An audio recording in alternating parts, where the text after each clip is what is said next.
বন্ধুরা, অনুরাগের ছোঁয়ার আজকের এপিসোডটি হতে চলেছে দুর্দান্ত আকর্ষণীয় এবং ইন্টারেস্টিং। আজকের পর্বে দেখা যাবে কৃষ্ণ চলে আসে রূপাদের বাড়ি। এরপরে সবাই চলে আসে কৃষ্ণকে স্বাগত করতে, অর্থাৎ বরণ করতে। দীপা চলে আসে, এরপরে কৃষ্ণকে বরণ করে ঘরেও ঢোকায়। তারপরে বলে কৃষ্ণকে একেবারে রেডি করে নিয়ে আসতে বিয়ের মণ্ডপে বসানোর জন্য। এরপরে রূপার দাদু চলে যায় কৃষ্ণকে নিয়ে, সঙ্গে আরও সবাই যায়। এদিকে দেখা যায় রূপা ওদিকে রেডি হয়ে যায়, আর তখন দীপ চলে আসে রূপাকে নিতে। বলে, রূপা দিদি রেডি হয়ে গেছো, চলো তাহলে। তখন রূপা বলে, আরে আমি তো হেঁটেও যেতে পারতাম। তখন দীপ বলে, না না ঠিক আছে, তুমি এমনিতেও হালকা, কোনো অসুবিধা হবে না। তখন রূপা বলে, খুব বড় হয়ে গেছে। তখন দীপাও ঘরে ঢোকে।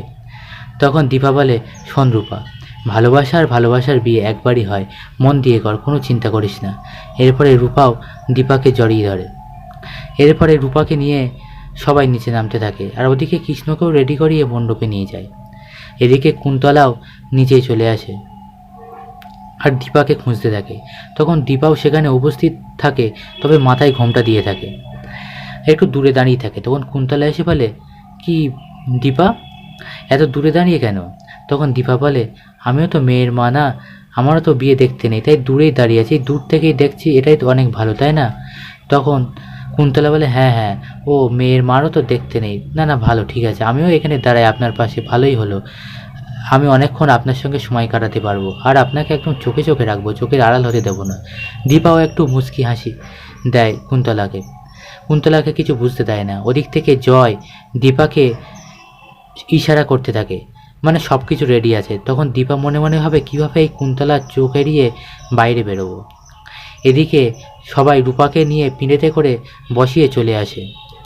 এরপরে শুরু হয় 7 পাক, ঘোরে কৃষ্ণর চারিদিকে। তারপরে হয় শুভদৃষ্টি, এক ভালোবাসার পরিণতি হতে চলেছে। শুভদৃষ্টি হলো কৃষ্ণর সঙ্গে রূপার।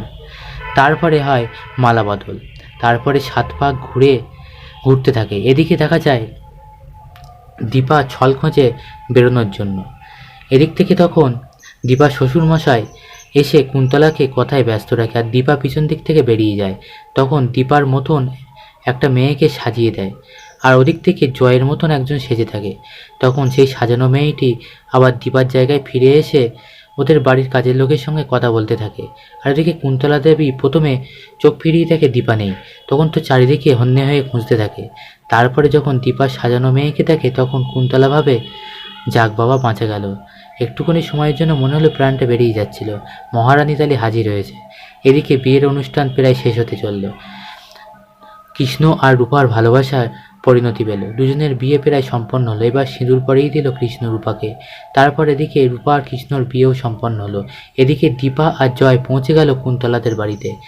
এসে তখন জয় বলে, বৌদি তালা মারা তো।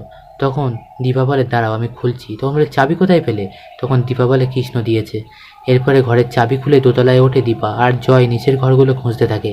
তখন দীপা বলে, আমি জানি ঠিক দোতলার কোন ঘরে আছেন উনি গুরুদেব টেপ কেউ নন, আমি জানি। এরপরে ঘরে ঢুকে বলে, আর লুকোচুরি নয়, এবার বেরিয়ে আসুন। তারপরে ঘরে ঢুকে দেখে কেউ নেই ঘরে।